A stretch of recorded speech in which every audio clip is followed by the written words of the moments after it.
Hello friends, Mel Jeffcoat here, and I am working to resurrect the medieval thinking system known as the Lullian Art, which was developed by Ramon Llull, a philosopher in the 13th century. This system fascinated thinkers for centuries, and it inspired developments in mathematics and science. You could even call it the great-great-great, etc. grandparent of computer science. Llull developed a powerful system of analysis, and I am sharing what I have learned here so that you can also experience the power of his system for yourself. So right now we are working on what's known as figure T in this art. So let's head on over to the computer and you can see what I'm talking about. This is figure T. This is the diagram that we've been discussing over the last several videos. There will be a playlist that you'll see a link at the top, or if you don't see that, then you can look in the summary and that will give you a link there as well. And that playlist has all the videos that I have posted so far on all of these different parts to this diagram and the previous diagram that we looked at. So now we are finishing up this triangle right here with the dotted line that goes from E to F to G. And this is the beginning, middle, and end triangle. I've got a simplified diagram that shows just that portion of the diagram, just the triangle. So we've already looked at beginning and middle in the previous videos, and there are three species, which are different ways that you can look at each of these items.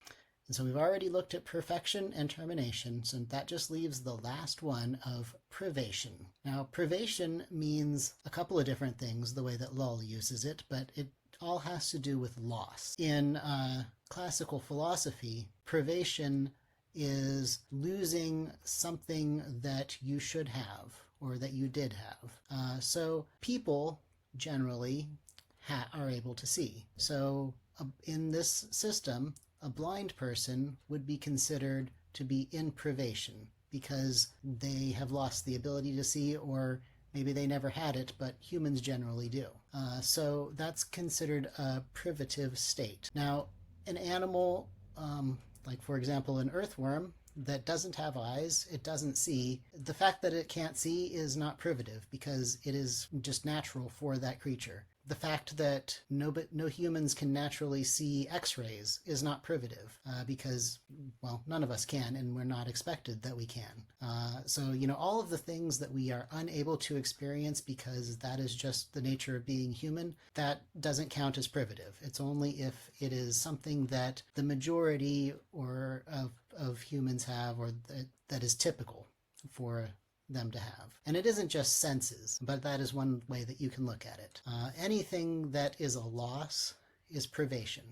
So for that reason, Llull also says that that is a way to analyze the past, because the past cannot be changed. So there is a loss of agency in regards to the past. Whenever you are looking at the different kinds of ends, looking into the past is one way to cover the privation species, or you could look at actual losses of some sort. Now, that's everything in this triangle. What could this triangle be used for? One thing that it has proved useful for so far is in analyzing fiction, particularly as a writer. If you are developing a story, beginning, middle, and end are very important, both for your plot and for your characters. Analyzing your characters, how they got to be how they are, and where they're going, and what happens in the middle.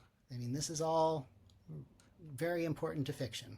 This is one way that you could use this triangle to systematically work through questions of what happens in a story and what happens with your characters if you are a fiction writer. So that will conclude this triangle. Next time, we'll take a look at the final triangle of figure T, which goes H, I, and K. J was not invented yet when Llull developed this system, so that's why it gets skipped over, because it wasn't there.